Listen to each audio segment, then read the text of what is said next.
पति परमेश्वराय नमो नमः। तुम आ गई देवी पार्वती? हाँ स्वामी, मैं आई। आप भी आ गए? हम कहाँ गए थे? कहीं गए हुए अवश्य थे स्वामी, अन्यथा समाधि में लीन होते हुए भी आप मुस्कुरा क्यों रहे थे? वो कारण तुम सुनोगी तो तुम भी हंसे बिना नहीं रहोगी। तो आप सुना ही दें स्वामी, हंसी की वो बात। देवी, नागलोक की एक राजकुमारी मणिभद्रा ने स्वप्न में देखे मानव राजकुमार चित्रांगद को पति के रूप में पाने की कामना की है। क्या ये बात हंसने जैसी नहीं है? नहीं स्वामी, यह ऐसी असंभव इच्छा नहीं है जिस पर हंसा जाए।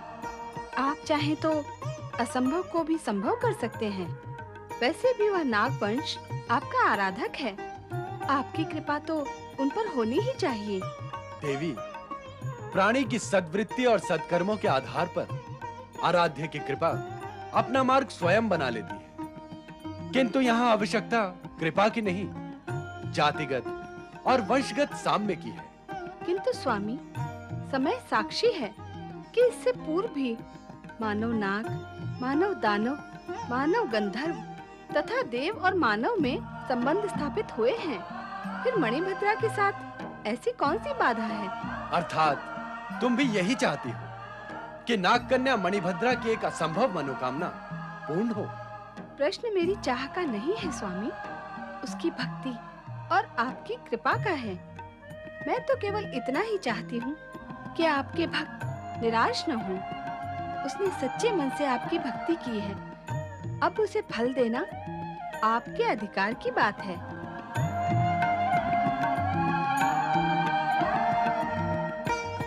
हे महेश्वर, हे प्रभु नागेश्वर, हे देवाधिदेव महादेव, तुम्हारी जय हो।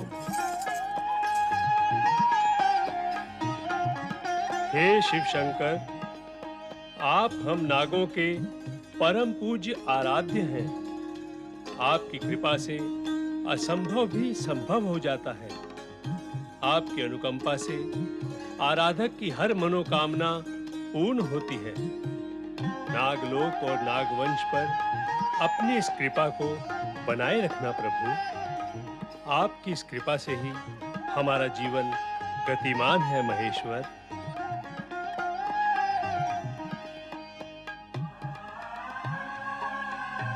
पिताजी, भगवान शिव की आराधना करने से सबकी मनोकामनाएं पूर्ण हो जाती हैं। क्या ये सत्य है? ऐसे निराधार प्रश्न का कारण, जब तुम्हारे पिता भगवान शिव के सम्मुख स्वयं इस सत्य को दोहरा रहे हैं, फिर तुम्हारी शंका क्या क्या कारण है? श्रद्धा भाव ना होने पर ही शंका जन्म लेती है पुत्री। और यदि मन में श्रद्धा है ही नहीं तो आराधना करने का क्या प्रयोजन है? क्षमा कीजिएगा पिताजी, क्षमा। आपको क्रोधित करना मेरा अभिप्राय नहीं था। तो फिर क्या था तुम्हारा अभिप्राय? जब भगवान शिव असंभव को भी संभव कर सकते हैं, तो फिर साधारण मनोकामना पूर्ति करने के लिए प्रश्न ही कहाँ उठता है? पुत्री मणिभद्रा, तुम अपनी मनोकामना तो कहो कि वो है क्या?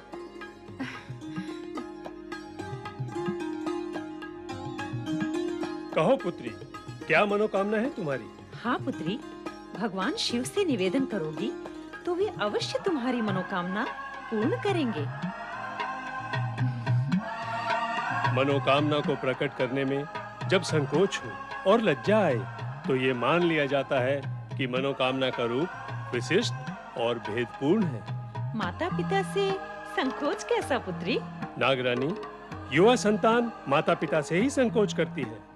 इस स्वाभाविक धर्म का निर्वाह न होने पर संतान निर्लज हो जाती है। संकोच करने का स्वाभाविक धर्म अब पूर्ण हुआ पुत्री मणिभद्रा। माता पिता से इस प्रकार के संकोच का अर्थ कभी छिपा नहीं रहता, किंतु हम स्पष्ट सत्य जानना चाहते हैं। कहो पुत्री। माता, पिछली रात पृथ्वीलोक की जिस मानव को मैंने स्वप्न में देखा था, मैं उसी के साथ विवाह करना चाहती हूँ, यही ना?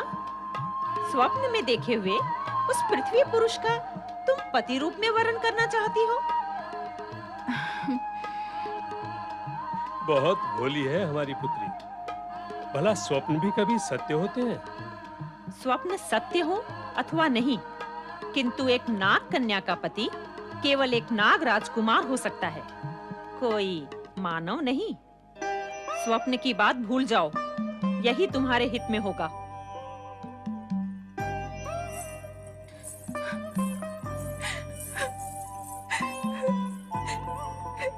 हे शिव शंकर, जब ये सत्य है कि आप असंभव को भी संभव कर सकते हैं, सभी की मनोकामनाएं पूर्ण करते हैं, तो फिर मेरी मनोकामना पूर्ण क्यों नहीं करेंगे?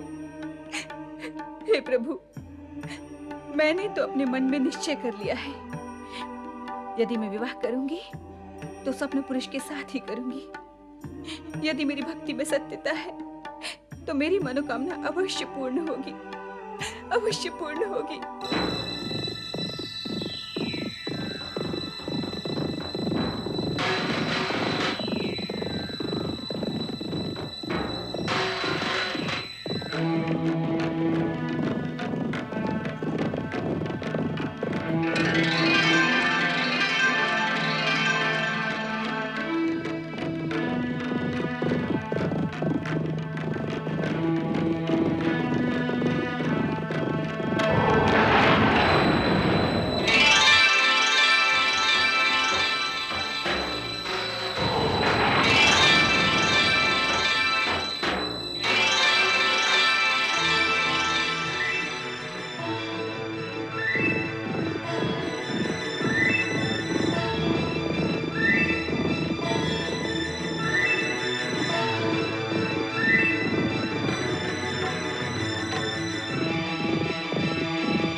हे मेरे स्वप्न पुरुष, भगवान शिव की कृपा से मैं तुम्हें एक दिन पाकर ही रहूंगी।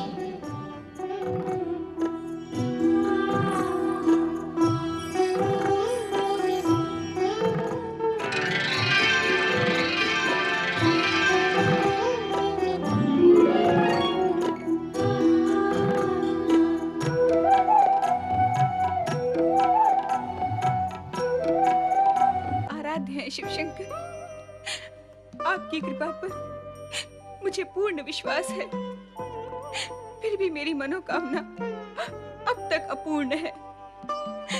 क्या मेरे भाग्य में केवल प्रतीक्षा करना ही लिखा है? आपकी कृपा पात्र होकर भी क्या मुझे केवल प्रतीक्षा ही करनी होगी? फिर मेरे विश्वास का क्या होगा प्रभु? क्या होगा मेरे विश्वास का? पुत्री, तो जिस मनोकामना की पूर्ति के लिए शिव शंकर से प्रार्थना कर रही है, उसका पूर्ण होना असंभव है। ये तूने क्या किया पुत्री? ऐसी कामना ही क्यों की जिसका पूर्ण होना संभव ना हो? इसमें असंभव क्या है पिताजी? एक मानव राजकुमार तुझे नागलोक में कहाँ मिलेगा पुत्री? इस श्लोक में मानव की उपस्थिति तो असंभव ही है और नागवंश की परंपरा है कि नाग कन्या का विवाह नागलोक के ही किसी राजकुमार से होना चाहिए। उचित यही होगा कि मानव राजकुमार का विचार ही मन से निकाल दे और नागलोक के ही किसी युवक को अपनाकर इस दुर्दशा से मुक्त हो। पुत्री, पिताजी, मन से मानव राजकुमार का विचार निकाल देना अब मेरे लिए संभव नहीं रहा। मैंने आपके मुख से यही सुना था। हमारे आराध्य भगवान शिव शंकर अपने भक्तों की मनोकामना अवश्य पूर्ण करते हैं। वो असंभव को भी संभव कर देते हैं। मुझे आपकी बात और भगवान शिव की कृपा पर पूर्ण विश्वास है।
पृथ्वी लोक का मानव लगता है।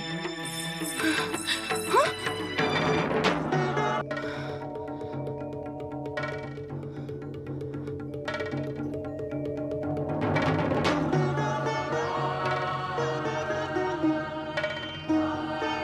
अरे, क्या ये वही घुड़सवार है? हाँ? लगता तो वही है। हाँ, वही घुड़सवार।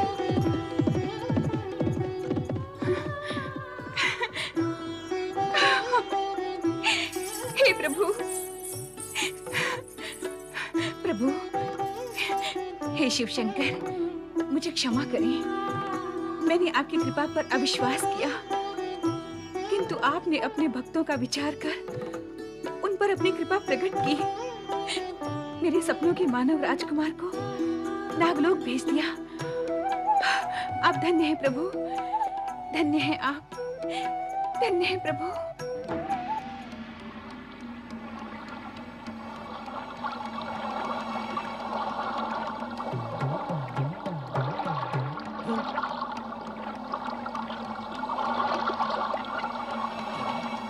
अरे ये तो हमारी राजकुमारी जी चलो है। चलकर महाराज को सूचित करते हैं। चलो उठाइए इसे। चलो भाई उठाओ, उठाओ, संभाल के उठाओ भाई। आहिस्ता, ले चलो, धीरे धीरे।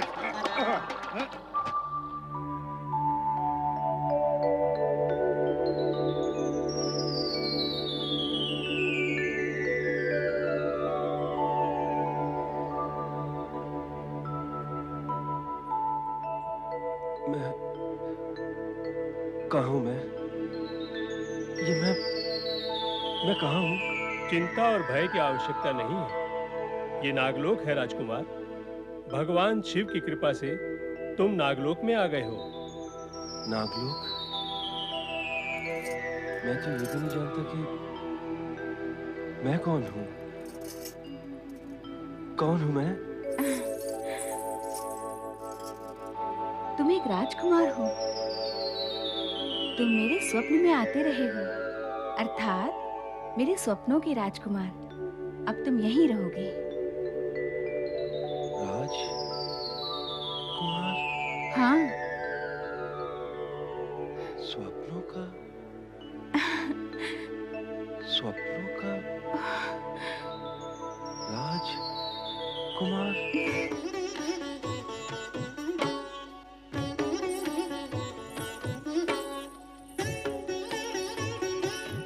सुनो महारानी, भले ही भगवान शिव ने स्वयं ही इसे हमारी पुत्री के लिए नागलोक भेज दिया है, किंतु नागलोक की परंपरा के अनुसार हम इन दोनों का विवाह नहीं कर सकते।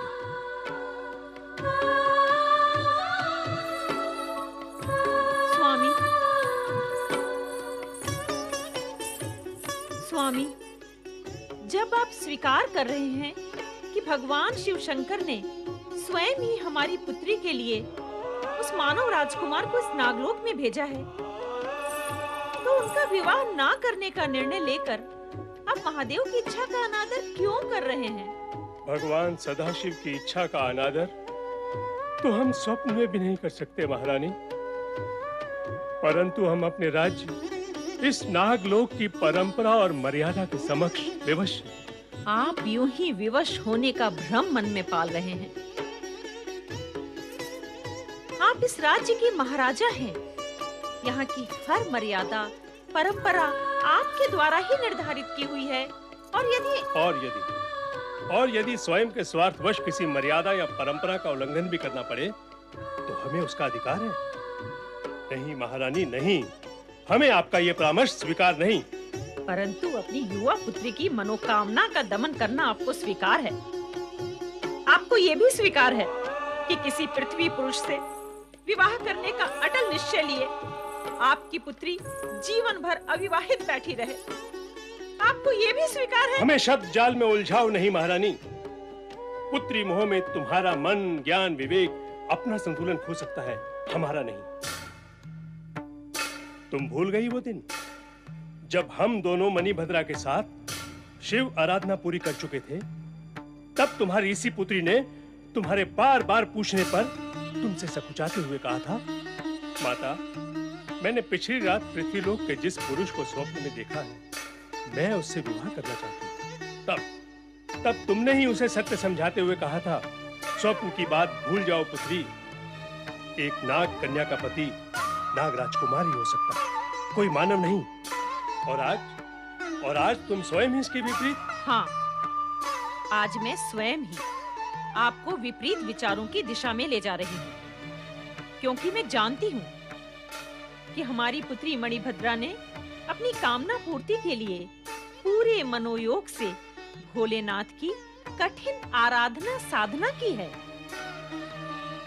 और ये उसी का ही परिणाम है कि भगवान शिव शंकर ने स्वयं ही पृथ्वी के एक राजकुमार को हमारी पुत्री के लिए इस नागलोक में भेज दिया है।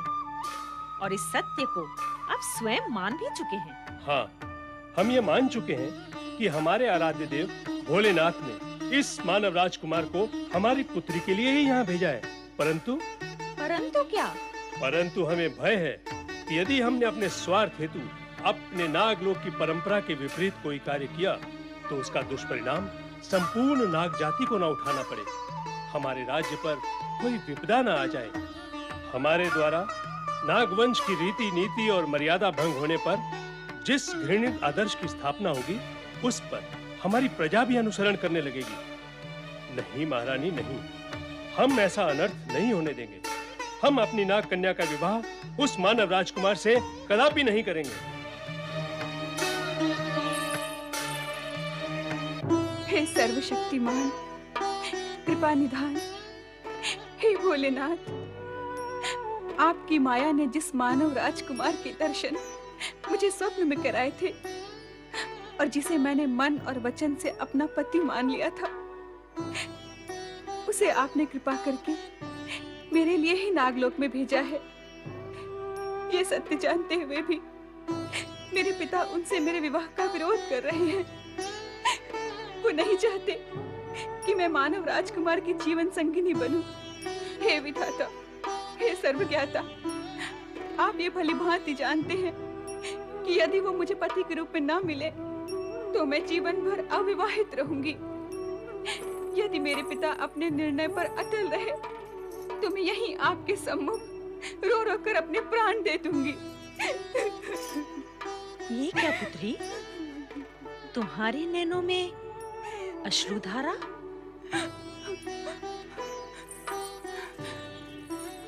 हाँ माता, जब तप का इच्छित फल सामने हो और प्राणी उसे पा न सके तो मन तो व्यथित होगा ही, नैनों में अश्रु तो आएंगे ही। मैं तुम्हारी व्यथा, चिंता को समझती हूँ पुत्री।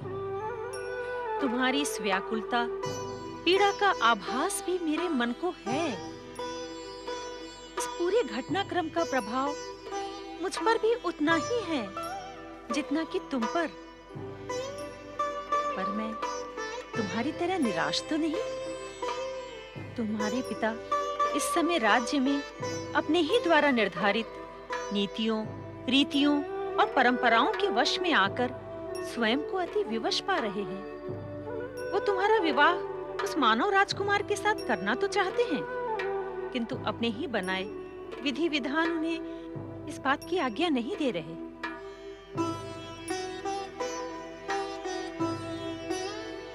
एक बात कहूं पुत्री, परिस्थितियां कितनी भी प्रतिकूल क्यों न हो जाएं, पर एक सत्य अटल है, और वो ये कि प्रत्येक अंत अपने आप में एक आरंभ भी लेकर आता है।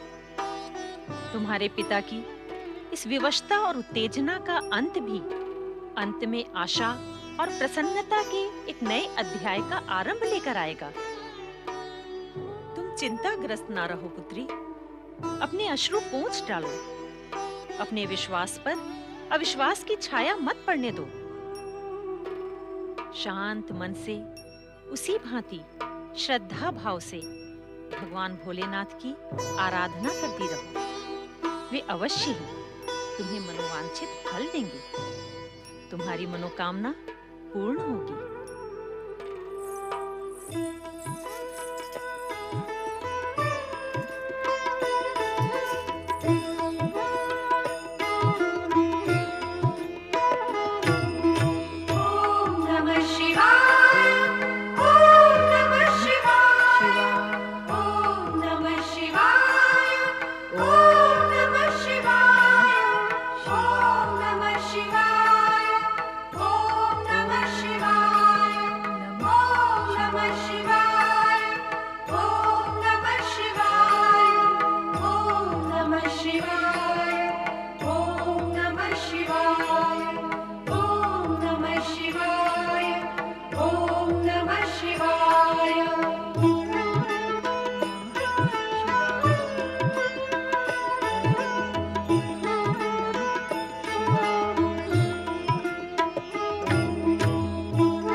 वासुकी, नागराज वासुकी, उठो पुत्र।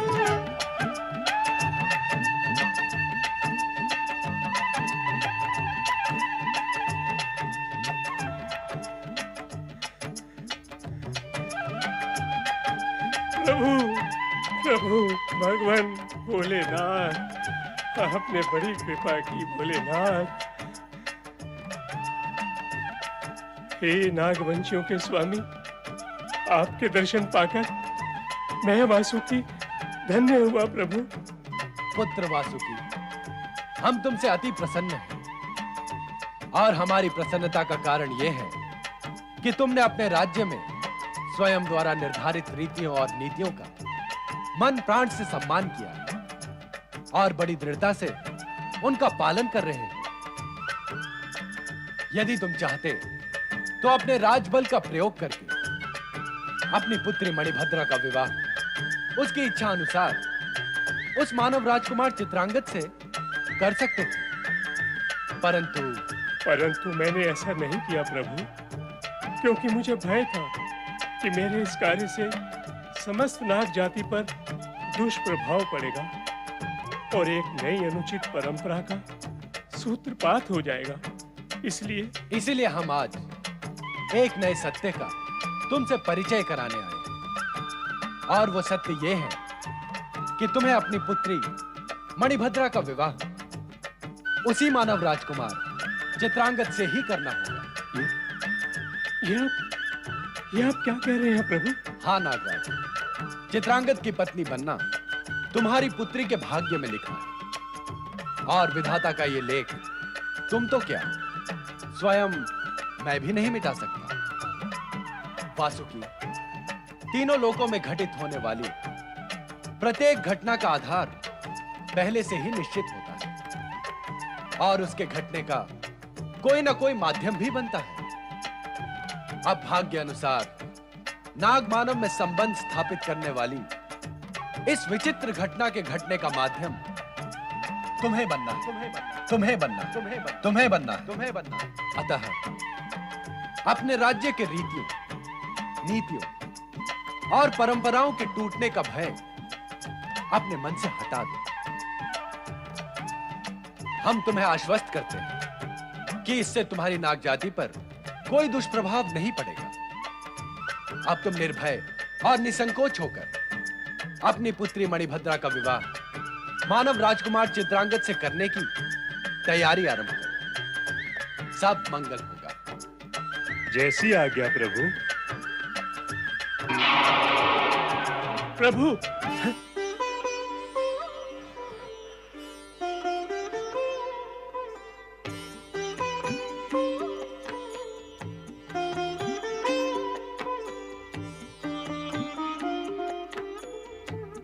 महारानी, महारानी उठो, उठो महारानी, उठो।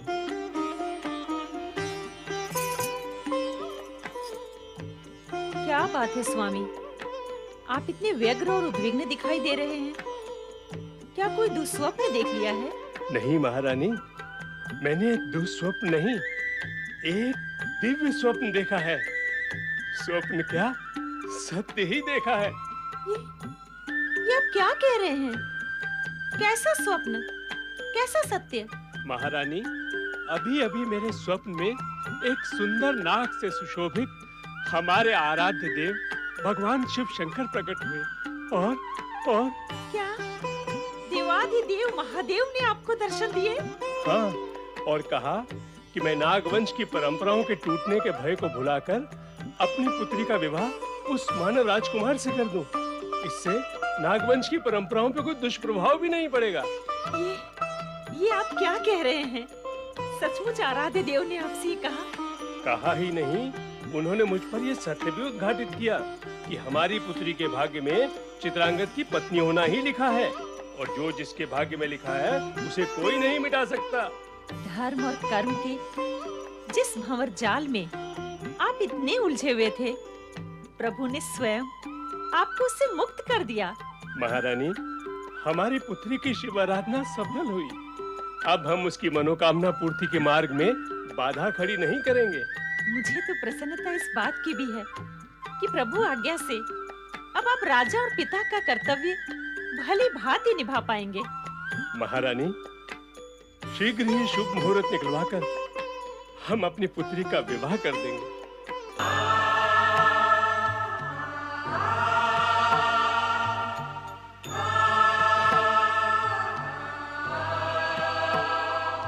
राजकुमार चित्रांगद, प्रणाम महाराज। आयुष्मान भव। राजकुमार, हम देख रहे हैं, जब से आप हमारे राज्य में आए हैं, तब से आपके मुखमंडल पर कोई चिंता जैसे पांव फैलाकर बैठ गई है। आपके होठों की मुस्कान को जैसे किसी पीड़ा ने अपना ग्रास बना लिया है। आप हमें कभी प्रसन्न दिखाई नहीं दिए राजकुमार। महाराज, वो व्यक्ति प्रसन्न हो भी कैसे सकता है जिसे जिसे ये भी स्मरण ना रहा हो कि वो कौन है और कहां से आया है, उसका अतीत क्या है। और हम आपको बता ही चुके हैं कि आप मानव राजकुमार चित्रांगत हैं और शिव लीला के कारण ही इस नागलोक में आ सके हैं। रहा आपके अतीत का प्रश्न, तो पुत्र, अतीत तो मृत प्राय ही होता है, उसे स्मरण करने से क्या लाभ। वर्तमान आपके सामने है और सुखमय उज्जवल भविष्य आपकी ओर धीरे धीरे बढ़ ही रहा है। आप शीघ्र ही हमारे जमाता बनने वाले हैं, अर्थात इस नागलोक के भावी सम्राट। राजकुमार चित्रांगत, हम आप पर अत्यंत प्रसन्न हैं। हमने अपनी पुत्री मणिभद्रा के साथ आपका विवाह निश्चित कर दिया है और उससे पूर्व हम आपको 10 सहस्त्र नागों का बल प्रदान करेंगे ताकि देव, दानव, मानव तथा नाग जाति का कोई भी प्राणी आपको पराजित न कर सके।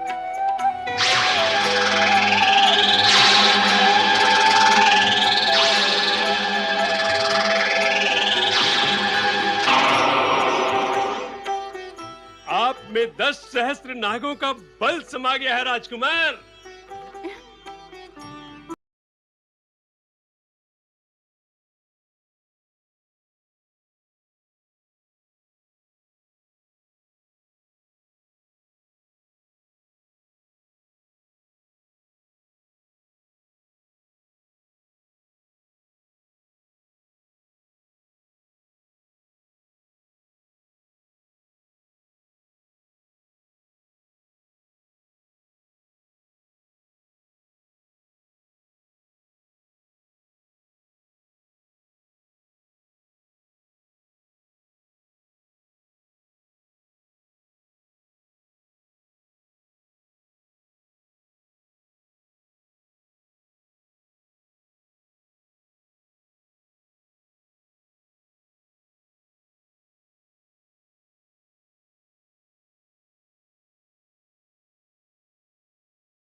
सीमंतिनी!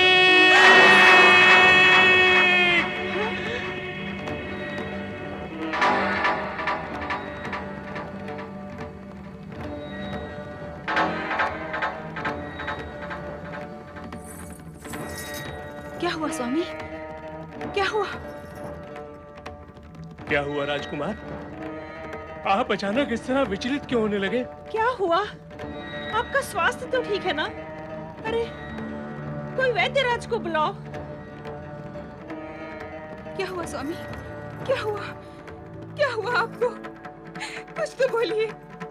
मुझे कुछ धीरे धीरे धीरे स्मरण स्मरण हो रहा है। मुझे अब स्मरण हो रहा है। क्या स्मरण हो रहा है आपको राजकुमार? अतीत की सारी घटनाएं चित्र के समान मेरे सामने प्रकट हो रही हैं।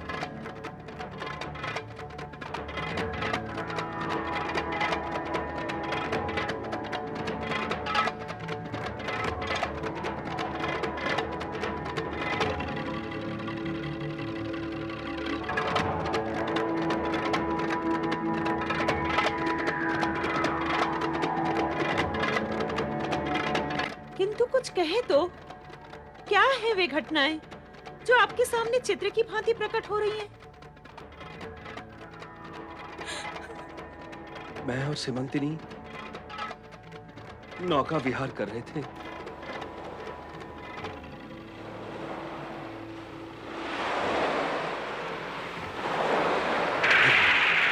फिर एक भयंकर तूफान आया, नाव उलट गई। हम दोनों ने एक दूसरे का हाथ थामने का बहुत प्रयत्न भी किया, पर कुछ न कुछ हम दोनों अलग हो गए। भाग्य के थपेड़े खाता हुआ मैं यहां नागलोक तक आ पहुंचा, पर उस बेचारी सीमंतिनी को तो वहां वैधव्य का आरोप सहन करना पड़ रहा होगा ना। सीमंतिनी? कौन सीमंतिनी? मेरी पत्नी सीमंतिनी।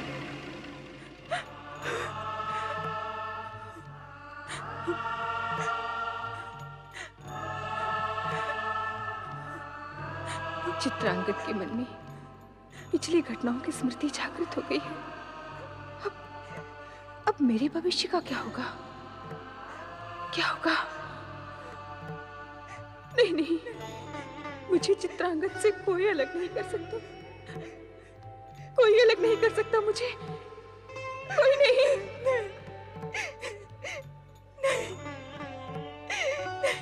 भोलेनाथ, मैं आपकी शरण में आ रही हूँ।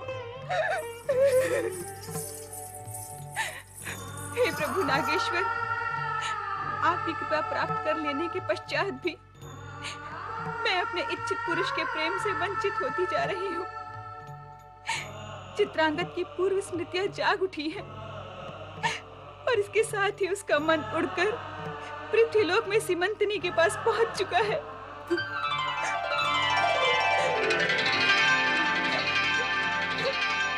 नागकन्या मणिभद्रा, लगता है तुमने मुझे पहचाना नहीं। नागकन्या, मैं शिव संगिनी पार्वती हूँ और भगवान शिव की इच्छा से ही यहाँ प्रकट हुई हूँ। प्रणाम माता। आपने मेरी प्रार्थना भी अवश्य सुन ली होगी माता। चित्रांगद की पूर्व स्मृतियां जागृत होने से भगवान शिव की कृपा मेरे लिए व्यर्थ होकर रह गई है। यह भ्रम है तुम्हारा।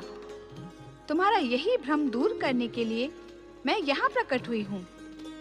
एक बार अपने सपने के राजकुमार को पाकर तुम्हारी मनोकामना पूर्ण हो चुकी है। नागलोक में मानव चिरकाल तक नहीं रह सकता, उसे एक न एक दिन तो जाना ही होता है। सीमंतिनी के सुहाग की रक्षा के लिए तुम्हें चित्रांगद का मोह छोड़ना ही होगा। उसे स्वयं सीमंतिनी के पास पृथ्वी लोक पहुंचाना होगा। इसी में तुम्हारा और उसका हित है। मनुष्य लोक में नागों को देवताओं के समान पूजा जाता है। तुम भी चित्रांगद का सहर्ष त्याग करके अपने देवत्व का परिचय दो और मनुष्य जाति की शुभकामनाएं प्राप्त करो। मुझे पूर्ण विश्वास है कि तुम मेरी बात मानकर वही करोगी जो तुम्हारे योग्य व उचित है। प्रणाम माता। कल्याण भव।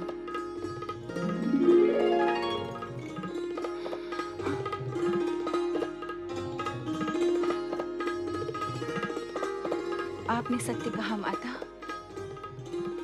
मुझे वही करना होगा जो मेरे लिए योग्य एवं उचित है। ओम नमः शिवाय।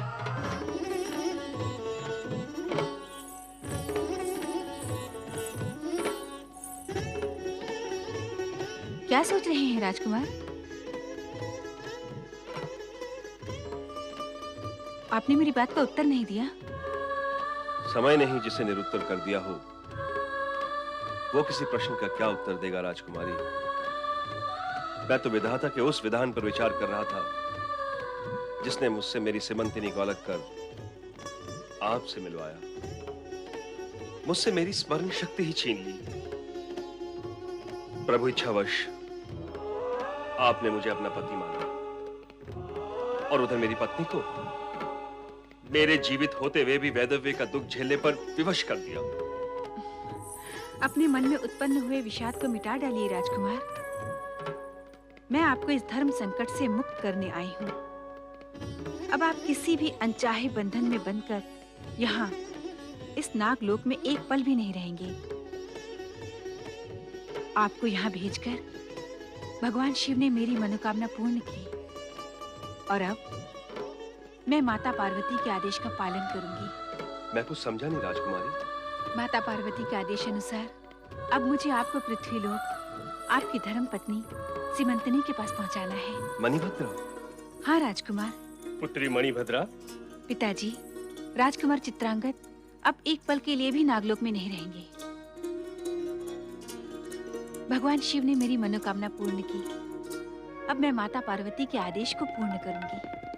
राजकुमार चित्रांगद को अब मुझे पृथ्वीलोक उनकी धर्मपत्नी सीमंतनी के पास पहुंचाना होगा। राजकुमारी मणिभद्रा? हाँ राजकुमार चित्रांगद, आपको पृथ्वीलोक पहुंचाकर मैं अपना नाग धर्म निभाऊंगी। राजकुमार, जब आपका मन पृथ्वीलोक पहुंच चुका है तो आपके शरीर को विवशता में बांधकर यहाँ रखना अधर्म है और मैं ये अधर्म नहीं करूंगी। आइए राजकुमार।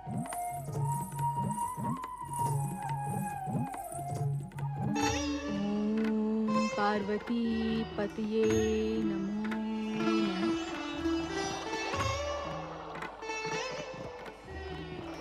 ओम पार्वती पतये नमो नमः।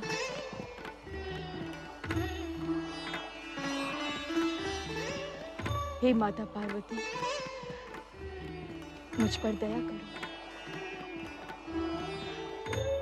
अपना वचन पूरा करो माँ। मेरा सुहाग मुझे लौटा दो, मेरे स्वामी को मुझे लौटा दो माँ। तुम तो सबकी मनोकामना पूर्ण करती हो, फिर इस दुखियारी के भाग्य में ये दुख क्यों माँ, क्यों? ओम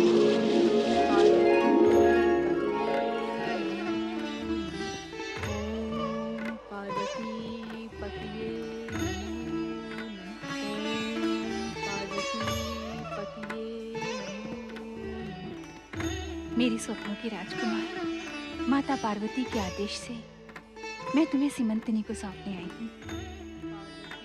तुमने इतने समय तक नागलोक का आतिथ्य स्वीकार किया, उसके लिए मैं तुम्हारी आभारी रहूंगी। नहीं राजकुमारी मणिभद्रा, उपकार तो तुमने मुझ पर किया है। मैं आभारी हूँ तुम्हारे उपकार के लिए। कितना बड़ा त्याग किया है तुमने मेरे और सीमंतनी के लिए।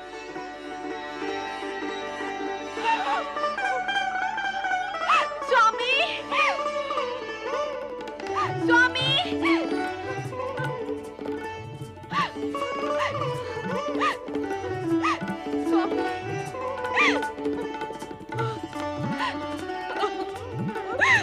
स्वामी आप आ गए।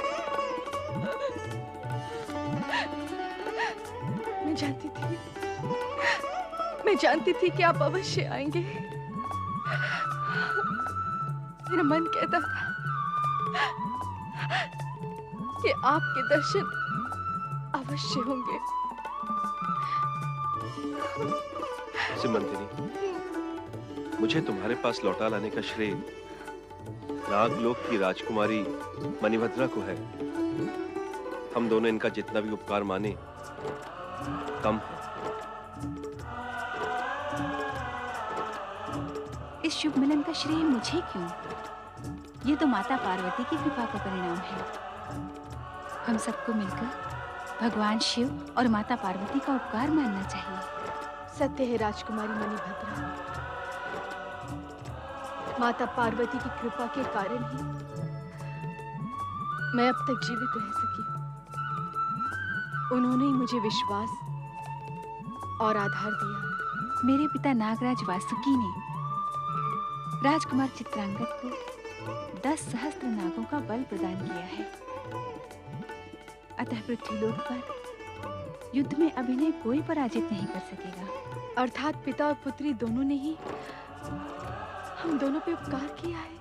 इस सत्य को इस प्रकार कहो ना कि भगवान शिव और माता पार्वती ने हम सब पर उपकार किया है। उनकी कृपा तो अदृश्य है, किंतु तुम्हारा उपकार तो प्रत्यक्ष ही प्रकट है। निसंदेह नाग जाति महान है राजकुमारी मणिभद्रा।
माता पार्वती।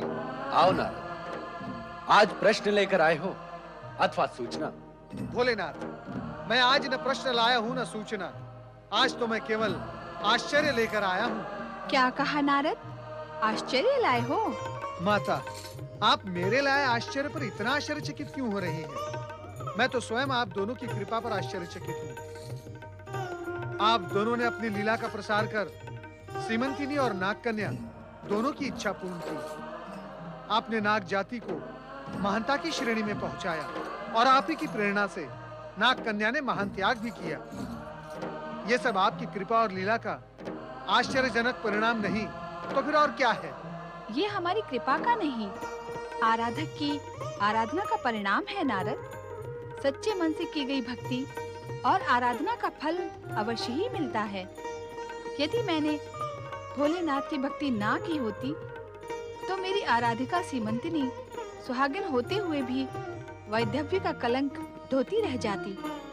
उसे उसका पति चित्रांगद कभी प्राप्त ही नहीं होता। देवी पार्वती, सीमंतिनी और नागकन्या मणिभद्रा की इच्छा पूर्ति और त्याग में हम दोनों का समान योगदान है। शिव शक्ति सदा एक दूसरे के सहयोग से ही कार्य करते हैं। परात् परब्रह्म भगवान भोलेनाथ की, शक्ति स्वरूपिणी माता पार्वती की।